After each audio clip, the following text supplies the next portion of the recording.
It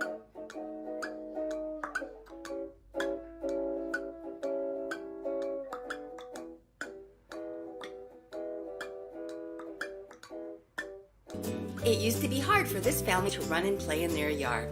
That big pooch left its business all over. Dad would spend his time cleaning up puppy messes. Now, I make sure the yard is clean so they can play without worry. Yes, there really is a poop fairy.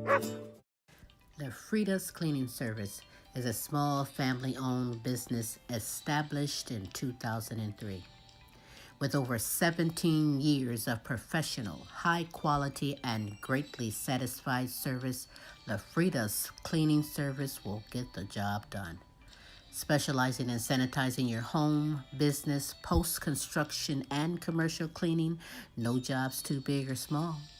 See for yourself and give us a call, 567-249-9172. La Frida's Cleaning Service. Our reputation is always spotless. Join me every Tuesday for fun and games and play for cash. That's right. Sylvia Mid, the fun word guessing game is back and you can come aboard and play. It's simple. Just email us your name and contact information and you are in there, baby. Yeah.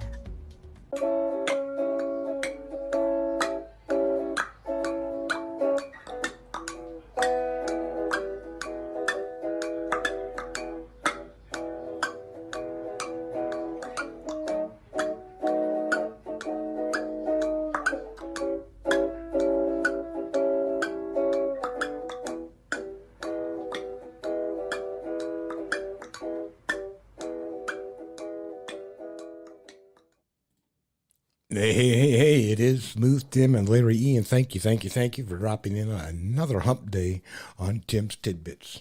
Good evening, Larry. What's up, man? Yeah, we busy everywhere and doing everything. You know exactly what I'm talking about. Hard to keep up. There's all kinds of stuff going on, I guess. And hey,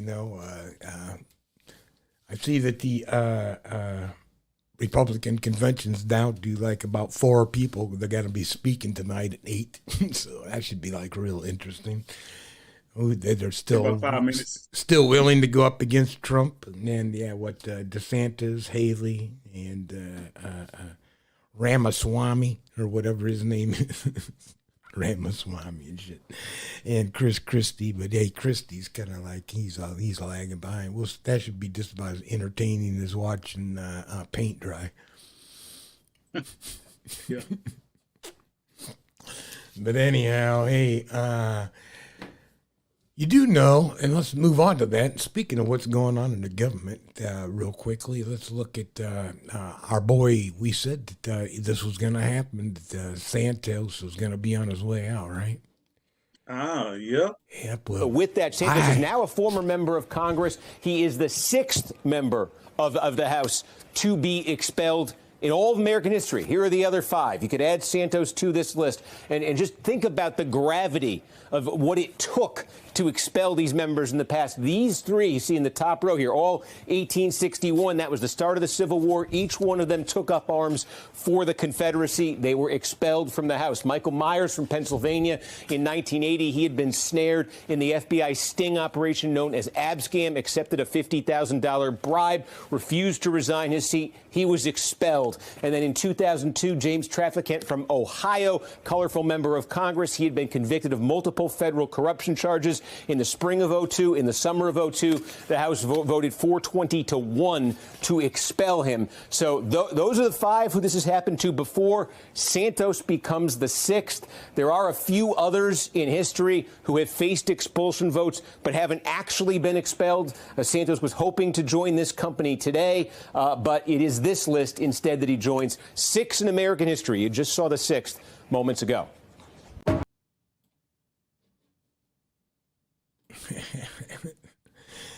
Yeah. You know what? He's the only one that conned his way. I ain't gonna say the rest of them didn't con their way getting the seat, but he was a straight up real con that got there. Totally used. Yeah. social media and lies to perpetuate himself to something that he really wasn't. And when you start lying, you got to keep lying. And then you got to make sure that no one knows your true lies, but someone always knows your true lies. It's just a matter of whether they're going to say something or not and how much it's going to cost you. Oh, yeah, some of that caught up with him. I believe that people sit there and say, I didn't know him as George Santos. I knew him as, I don't know, Elvira the stripper or whatever the crowd. Mm-hmm. Yeah. And he didn't pay that hush money. Right on, yeah. Oh, he was busy spending that on what? Botox injections and designer suits and shit like that. So, hey, it is what it is. It's thin. Let me give me some more hair pieces. Yeah, George. Come on, man. And then, it makes us look goofy. It does. It makes the government look goofy as hell, man. It really does. And, the House is a mess. Oh, hold on. So's the Senate. How does he get a seat? Does he get voted in by his peers? By his constituents, yeah. Because he's New York, right? Yeah. So yeah. And that's kind of, excuse me. That's what I think, since they really haven't had a trial yet. They just kind of expelled him, right? So that was his expulsion. And I'm thinking, as his constituents, the people that voted him into office, shouldn't they have the right to say that? And also, I guess maybe shouldn't he be first found guilty by a jury of his peers and or a judge? You know what I think, though? And I'm just asking a question. This. I mean, yeah, I think he's guilty as it gets, but as he went through due process of the law, and how, you as a voter sit there and say, well, this guy should be at least, or give me the actual opportunity to reprimand him for what he did. I think he got some dirt on other individuals. That's why it took him so long to get him out of there. And I think that once he's out of there now, he's going to expose some people. I think we're going to see some people. People will get exposed. Oh yeah, he's already sit there and tried to make that he was going to expose some senator who is actually gay but pretends he's like anti-gay or some shit like that. Yeah. Mm-hmm. You're going to see all kinds of stuff popping. Yeah, it always gets worse before it gets better, and I think it's going to get crazy. And I'm looking forward to it because it goes to show you how idiotic those people we have running the House and seats and Senates and the government, how goofy and dumb they are, and how lopsided they are about putting in people that they want to put in, not the right people. They're putting in people they want to put in, and they're excluding the right people to put in office. Well, so they're goofy. And then I was going to save this one, but let's talk about our ex-Speaker of the House, now just strictly a House member, and now he's talking about just wanting to get the hell out of it altogether, Mike McCarthy. Hang on. And breaking news now, former House Speaker Kevin McCarthy is leaving the House. He will not seek re-election. And he details this and announces it in a Wall Street Journal opinion editorial. And he says, I'm leaving the House, but not the fight. My work is only getting started in my next chapter. I'm an optimist. How could I not be? I'm the son of a firefighter. For 17 years, I served in the same congressional seat, the same office in which I was once denied an internship. Only in America, he says. Now, you'll remember it took him north of a dozen votes to get the speaker seat. And then once he had it, he had agreed to a situation where someone could come forth with a case against him and get him ousted. And that's what happened. So now he's determining he will not seek re-election as a representative and will leave at the very end of this year. Breaking news with former House Speaker, also representative by the end of the year, Kevin McCarthy.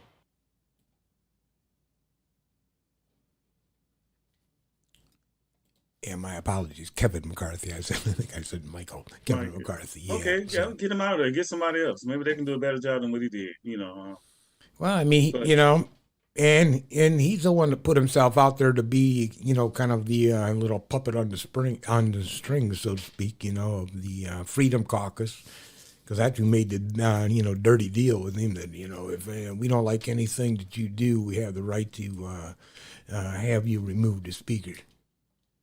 And he's like, oh, okay, I just want to be speaker. Well, there you go. Well, he should have been cross his eyes and dot his I's and cross his T's. I almost said they wrong. It is what it is, man. I'm like, that's DC today. That's DC today, folks. Yeah.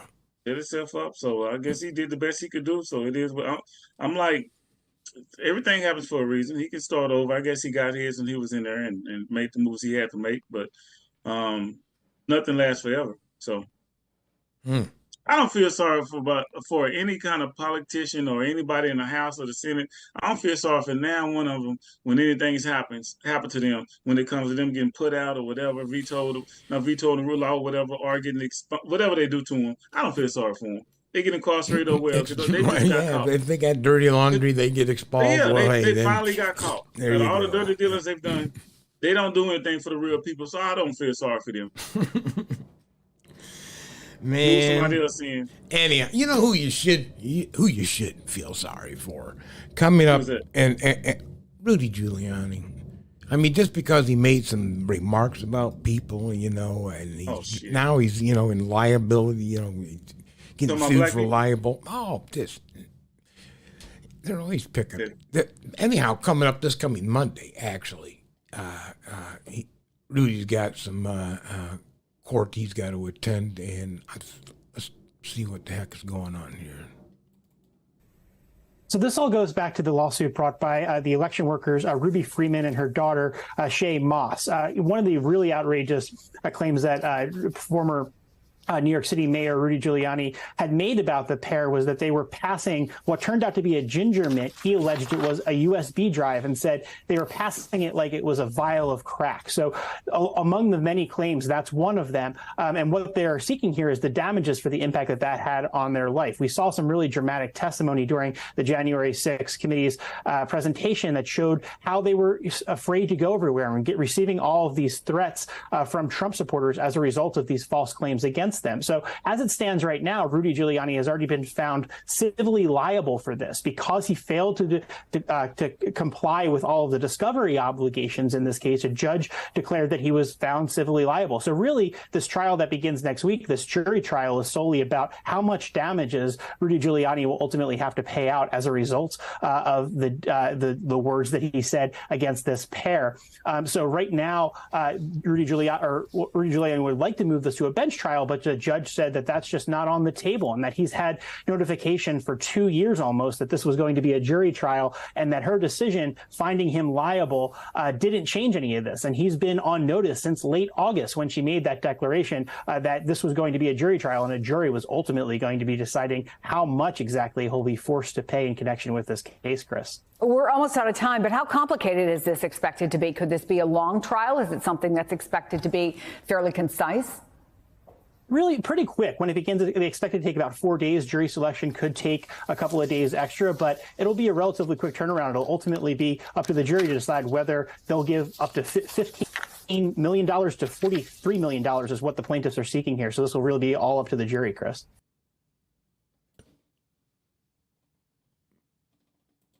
Well, all right. So Rudy's got himself into a little bit of problems. Come on, man. I thought that was like I said, when you sit there and kind of label those two individuals just because of their ethnicity, that they're passing a crack pipe around. What is that? Right? So what a women? What are you alluding to there, right? Oh, they were black? Yes, ma'am. Yeah. Oh, that's funny though. It's still funny, but he was trying to be real cute about it. All right, yeah, and yeah, it's because that's something I heard a comedian say a lot worse than that, and that's something I use when I do comedy. But you got to use the sensitivity. Think about the sensitivity of the situation. Yeah, especially in a environment where you're tabulating people's votes. Come on. Yeah, the political platform is not because of its sensitivity with the election and what's still going on, that's not the place to do it. Now, if you was doing some mudslinging prior to the election, now you can say all that stuff before the election, but you can't say it afterwards when it went bad. That's crazy. Or you can say the stuff during the election. Oh, no, you can't say it during. Man, You I mean, you got to before. be careful because if you make a liable comment about somebody that they're committing some type of crime or this, that, or the other that causes them emotional or financial distress. Yeah, right. $43 million worth of millions.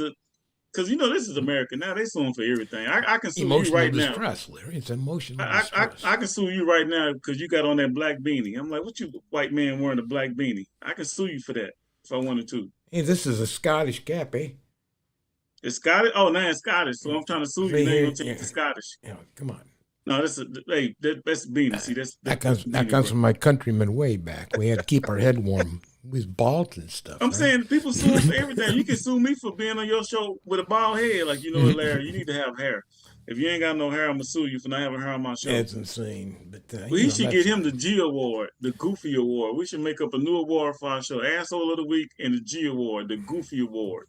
This being stupid award. Yeah, but we call it Goofy because that's what they use now. When you do something outside of character that makes you look less than what you are supposed to be to present yourself, you goofy. And we ought to just kick your ass and get Goofy it over Award. with. That's all we do. Screw it. Hey, I got a question for you. You got a pet? You got a dog or anything like that? Yes. Have you heard about what's going on with dogs with this new respiratory virus that's going around? And it almost kind of like emulates COVID. Dogs? Yeah, kind of like a COVID. Watch this video and then let's come back and talk about it because probably one of the biggest things or biggest love in a lot of people's life is their dog. Brent and Sarah, this is still a very new illness. Veterinarians are still trying to figure out the underlying causes, but they say dog owners should be careful if their dog starts showing pneumonia-like symptoms. The illness still so new, veterinarians currently refer to it as the mysterious dog illness. The symptoms have been mimicking COVID-19 in humans by impacting the respiratory system.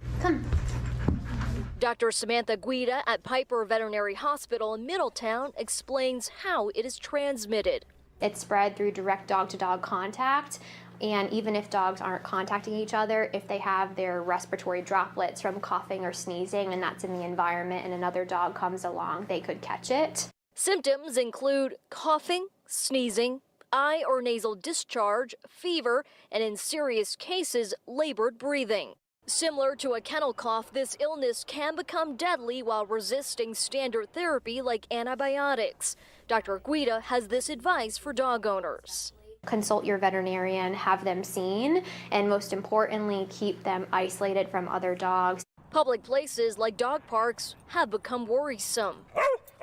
It kind of feels like we're back at COVID, just with animals instead of people. As much as your four-legged friend wants to have a play date, it is advised dogs socially distance from each other for now. It scares me a little bit because you don't know, is it a sneeze? Is that dog going to have it? You don't know if it's just allergies or what. Now, Dr. Guida says this illness cannot be transmitted from dogs to humans, and also make sure your dogs are up to date with their vaccines so they're best protected in that manner. All right, then. I mean, Okay, I got a problem with that. Why is that? I mean, they want my dog to get vaccinated. He doesn't want the jab. No, I'm just saying, dogs can't give to humans, but monkeys can give humans Ebola. What the? But a dog is different. Okay, a monkey gave an African Ebola, and the African came here. It's a big deal. Now, dog got dog COVID, and they only give it to another dog COVID, but that dog COVID can't give it to humans because we're in America. I don't know. It's kind of whitish to me, though. But in any event, on the serious side, people should be, especially crazy, the kennel cough's a real thing too. My dog sneezes sometimes, so my dog does have allergies. But we have an antisocial dog. She doesn't go out. We have a Chihuahua Red Terrier. She's pretty much a house dog, so she doesn't really she doesn't interact with other dogs. But it's crazy that, but the dog does have a human, not a human system, but they are mammals. You see what I'm saying? It's They kind have of a the same different system we immune have, but they're system than we mammals. do. They have a different Yeah, but they immune still are system. mammals. But I as you do, I have two dogs. We have two dogs, and Yeah, I have a dog. and we don't take them to like the doggy parks or things like that. So I mean, we may take them, walking on the trails and stuff out in the metro park, but that's not in a little contained environment to where they could actually interact and catch something like that from another dog. Because I would have to believe they'd have to get it, from another dog, kind of like we transmit stuff like through a sneeze or, through fiscal. Right. I'm sitting there thinking, no, we don't get it like that. I'm not always digging around in dog poo-poo. But, yeah, so anyhow, because we care, there we are. Now, people are crazy about their dogs. That's a joke. Black people always make fun of white people because I know a lot of my white friends, they done took their dogs in and had blind dogs, and they done had dogs with all kinds of stuff. I'm like, no, they ain't doing all that. No. Some people take their, yeah, their pet responsibility very, very, very seriously. do. And I'm not going to say take anything. I'm not going to say anything bad about those people. But I can't take it to certain extremes, as you may sit there and say, I can't get my dog's eyes replaced, through doggy organ donations and stuff. That's a little past my pocketbook kind of stuff, right? I'll take my dog and get it groomed, the nails and the stuff at Petco, whatever. But the shots, but. I'm not going to treat my dog any better or any worse than I treat myself. Thank you very much. Yeah, if your dog get dog COVID, hell, just get another one. Shit. Unfortunately, get your crying out the way and get another one to look just like it. No two dogs are ever alike, but yep, you're right. Yeah. Hey, anyhow, you know what? Guess what? Speaking of something that's almost kind of alike, but not quite alike, is you're not going to believe what the McDonald's Corporation is doing. Uh-oh. All right, so speaking of food, a new top secret restaurant concept is coming from McDonald's. Thanks to Chopper 2 in the sky, we got the first look, I think it's called Cosmics in the country. It's in Bolingbrook off Weber Road. So some photos of the sign and drive-thru were posted on TikTok. Now, we don't know much about it. We're trying to figure it out. We do know it's based off a little-known McDonald's character, an alien, and the restaurants are expected to be smaller. The look is pretty different here. Bolingbrook's mayor says more details are coming soon. Yeah, that will be interesting. Cosmics. Come on, Tim. They stole it off the Jetsons. And my son Astro. Come on, bro. You remember that? The Jetsons. Oh yeah, Cosmo. Yeah, he was that alien that came along. I mean, you may have seen him in. Was he on the Jetsons? Am I right? The Cosmo? That was Cosmo's Cogs. Yeah, Cosmo's Cogs, and then I think Cosmo could have been on the Flintstones. Cosmo's Cogs. Yeah, he was the competitor for Spacely Sprockets. Yeah, and then we had the thing on the Flintstones, the little alien that popped up was he Cosmo? Remember Flintstones, the little alien dude to pop up? Yeah, I can't remember what his name was. Yeah. But I mean, Cosmo, yeah. I remember they got the Jetsons. And when I saw Cosmo's Cogs and Spacely Sprockets. I can't think of the little alien guy's name that was on it was Flintstones for a minute. But in any event, there we go. We're going to have to see it. And if any of the viewers are, maybe it's going to come down your way to the big Dallas area. You have to let us know what Cosmics is all about. I ain't like the regular McDonald's. Gives me the runs. That can happen too. Apparently, they're going to be like from what I've seen, is ice cream type stuff and keep a simple menu. So we'll see. Who knows? That's crazy. Anyhow, hey, See? you know what I found, and I would, and speaking of what's going on tonight, and that'll be just after our show. People can tune into that. Is, with the Republican debate, is I think to myself, what's going on is still. I mean, Trump is ahead of all these other people, like by 60 some odd percent, right? Just kicking all their butts, and it's like, why? And then I see it, a lot of it comes down to where you have white evangelical voters. It's like, a lot, you listen to it and it's like, what is it that these people are attracted to with this guy? What don't they see being, of people of faith? What are you seeing in Trump? So check it out. 81% of white evangelical Christians voted for Donald Trump in the 2016 elections. And even as he gets sued by porn stars and playmates, their support for Trump remains virtually unchanged at 78%. To get a better sense of what's happening, we need to understand that white evangelicals in America feel like they've been losing a culture war for decades. They believe that America is, or should be, primarily a Christian nation. And recent studies show that the more someone believes this, the more likely they are to support Donald Trump. Because of this belief that Americans should be a Christian nation, white evangelicals feel that society has been heading down the wrong path, further and further away from God. As a backlash to the counterculture of the 60s and 70s, many white evangelicals, especially in the South, tried to isolate themselves from the rest of American society by creating their own private schools and institutions. But when the federal government began to regulate their schools and revoke their tax-exempt statuses, they were jolted into political activism and became very active in trying to influence government policy. Over the years, this movement evolved into the current version of the Christian right. Today, white evangelicals feel like they're constantly under attack. 57% of them feel like Christians in America face more discrimination than Muslims. And every year, a bigger share of them thinks that it's becoming harder to be an evangelical Christian in the US. White evangelicals feel like they're losing cultural influence, and naturally, this freaks them out. It also doesn't help that demographic projections show that whites will become a minority in the US by the year 2045. All of this brings us to Donald Trump and the 2016 election.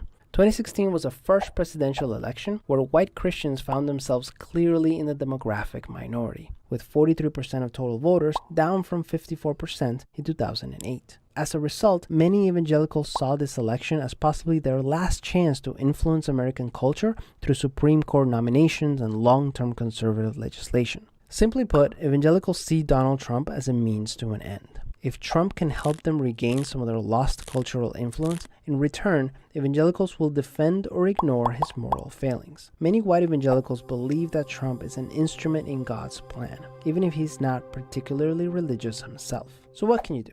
The easiest thing you can do is understand that white evangelicals in the US are really just freaked out.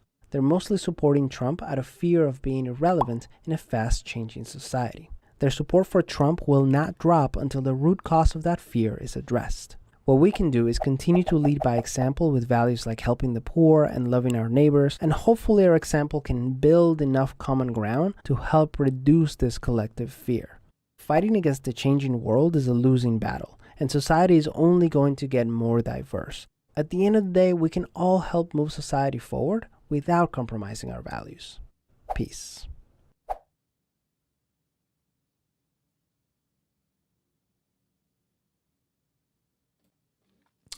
Yeah. What do you think, man? You agree with that? People that ran down to the erection, what do you call it again, Tim? When they ran on the state's capitol, what do you call that? They did? Oh, the insurrection. So those were those Christians that feared losing control? I don't know what the I don't understand what they're talking about. I understand what he's talking about, but I don't understand the way they think. Losing control of what? What do they have control of? Oh, they want to be irrelevant. Well, I mean, if let's go back to one of the persons that's going to be on the stage tonight. That's Nikki Haley. And then I heard her kind of allude to the one part, where there's a lot of people want to think that they should have a separation between church and government. And she goes, it should be just the opposite. There should be a separation between government and church. So we're actually, people are actually, are everything's based around, and we talked about this before, a secular society, that's, everything's based off of, what's in the Bible. That's how we're going to write our laws, and if it's not, and that's how we're going to educate our children. And if it goes against it, i.e. homosexuality, i.e. abortion, all this stuff is going to pop up, right? Come on. Tim, those are individual battles. I don't know if people realize you really can't separate government from church, because a lot of the fundings that come to churches come from the government. All right. So a lot of these big churches are surviving because people are paying their tithes and this and this and this. A lot of small churches need the subsidies from the government to continue to survive and to move forward. A lot of these churches are funded by the governments, just like schools are. Taxes pay firefighters, police officers. You can't separate it. And then these the homosexuality, the abortions, those are individual battles that pull people into it, to a groupthink. It really doesn't matter, because those are individual things and how people feel. Now, I grew up in church. Okay, church is in my heart, so I don't care what goes around me. At the end of the day, I'm gonna do the right thing. Now, if you're a church person, at the end of the day, you do the right thing. Forget the government. You gotta do what's right by you, your fellow man, your fellow woman, your fellow brother, your fellow sister, kids, so on. Government ain't got nothing to do with you being a good person and doing what's right. And I don't get it. You got a good point, and that's part of the group think is, I'm losing control of, because the government came in and said that they're going to cut my funding, or I have to teach this particular thing, and well, hey. Everybody jumps on the bandwagon and think the way that one person thinks, but that person doesn't think outside the box. Okay, everything is becoming diverse. The world is changing. The world has always changed. Right. Yeah. It's changed since. It's called, what do they call that? Evolution, right? Yeah, evolution is always going to change. That's the whole purpose of us being alive. We're supposed to evolve. And period. Yep. And there's a lot of people that want to try to throw out the anchor. We're moving too fast, or I don't want to move at all. But unfortunately, how do they know when they're just living day by day? You can look at the past and see what happened in the past, but how do you know the future? You don't know what's going to happen tomorrow. You just know if you wake up the next day, it's going to be a tomorrow. But you can't determine what's going. You can run all the kind of numbers and analytics you want, but you can't determine how the world is going to be based on people's fate. Yeah, the past is to better equip you for the future. So your failures in the past better equip you for the future, so that now you can progress and you will have success. And same thing with successes. Success, breeds success. So yeah, and Tim, the problem is we have the wrong people in the higher positions spitting out the wrong propaganda to the people. We have the wrong leaders pulling these people into a different way of thinking, which is not a different way of thinking. It's always been the same. Either you hate somebody or you don't. Either you want to help somebody or you don't. Well, period. I don't necessarily hate. You going to help them or hurt them? Help them or hurt them. And that's it. If you help them or hurt them, you're going to hate them, you're going to love them. That's it. And if you love them, you help them. If you hate them, you're going to hurt them. And then you got opportunists and people with the power and the money and the prestige use that to gain leverage and gain more opportunities, and everybody get pushed behind. So that's life. In a nutshell. He made a statement, and it's going to lead us right into our favorite part of the show, the asshole of the week. When you said sometimes you can hate to love or love to hate, or it could be a complicated situation, can it? And but in any regard, our asshole award goes to that kind of individual who gets it somewhat maybe twisted. 1999, a 20-year-old kid was obsessed with this 16-year-old girl, but she wasn't into him. Frustrated, he breaks into her house and demands that she dates him. When she refuses, he kills her. And then he kills her 14-year-old sister too. Or so he thought. The 14-year-old survived and easily identified Paul Powell as the killer. Powell showed no remorse in court and even called the victim stupid. When he was sentenced to death, though, his attitude changed and he cried and begged for mercy. And unfortunately, mercy would come in the form of a legal loophole that switched his death sentence to a life sentence. Believing he was saved from the death penalty because of double jeopardy, he wrote this ridiculous letter to the prosecuting attorney, basically admitting to every single detail of the crime, kind of bragging about what he got away with. So the attorney just takes the letter, gives it to a judge. The judge looks at it and says, "Yep, there's new evidence here," orders a new trial, and immediately this dude is resentenced to death. And a few months later, this lowlife was executed. He gets the Goofy Award and the asshole Goofy head.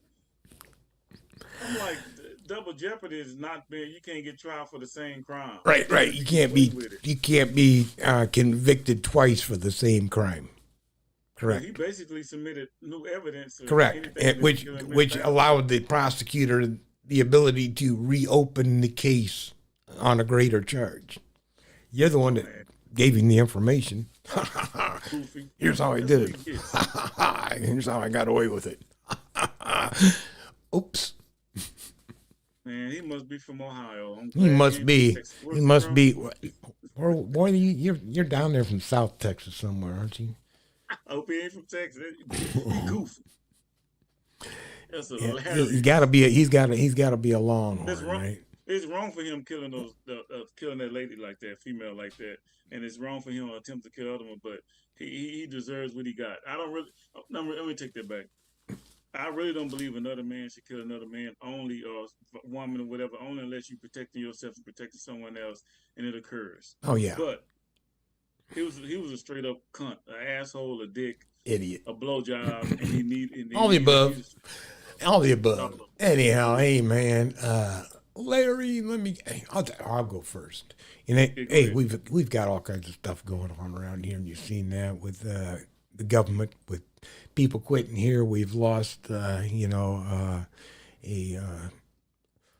whole lot of things in the government. People are just going crazy. We got to get our shit together. That's all I can say. And you're going to have a chance to vote up here, and you have to make up your mind where you're going to make things happen at, on a local level, on a state level, and on a national level. On a state level, hey, Ohio did okay when we passed our issue 2, and which will take effect Friday. So, we can grow our own weed now. We can smoke our own weed now. Oh, yeah, it's going to be a wonderful world in Ohio, so you have to come up and visit. But at any regard... you get high and call the police on you. Yeah, and they can't even call the popo. Sorry, this is all legal. Yeah, I have my shrubs out front. No, I don't think you can get that. That's just being crazy. But anyhow, people, hey, and if anybody does get a chance to go to that Cosmix place, that should be interesting as hell. Let us know, and just send us a video, as a matter of fact, as you're going through the drive-in, and we'll put it on the show. Don't you think, Larry? Yeah, I want to see it. Yeah, I want to see that. Anyhow, let's go to Larry. Hey, check me out, IG, Facebook, LRE Fitness Solutions. We keep you moving. Hopefully next year I can pop up some more videos, training sessions, whatever with some of my clients. I got another place I'm training, so I'm just trying to do a little bit, trying to get out there. I want to make sure this is one thing a lot of people kind of fall back on when they start thinking about like building home gyms and training outside the gym. I recommend that you get your gym membership. Don't get anything expensive. Get something within your budget, and you can still have a personal trainer on the side. There are a lot of good gyms with good programs where levels where you can get your fitness. That you can pay for your gym membership. So look into that. Find some official budget, because gyms have way more machines and opportunities to exercise and try things out than like a personal trainer can if he doesn't train you in a full gym. And even at a home gym, it doesn't give you everything that a gym does, because they got gyms where you can get memberships for $20 a month. So I recommend that you get a gym membership, because you feed off the energy of the people inside the gym, outside your trainer, because you're not going to train with your trainer 5 days out the week. A lot of people don't have money like that. So get your gym, get your trainer and let him or her give you exercises and things you can do when you go in the gym as homework, and you can use the energy from everybody else to help motivate you, because you're going to show out in the gym, compared to trying to show out at home working out by yourself or with your trainer. Because when you're doing your homework, your trainer's not there. You need the motivation. Get a membership. Make sure it's in your budget, and have fun. LRE Fitness, IG, Facebook. We keep you moving. LRG Fitness Solutions. We keep you moving. It's on the shirt. Holla at me.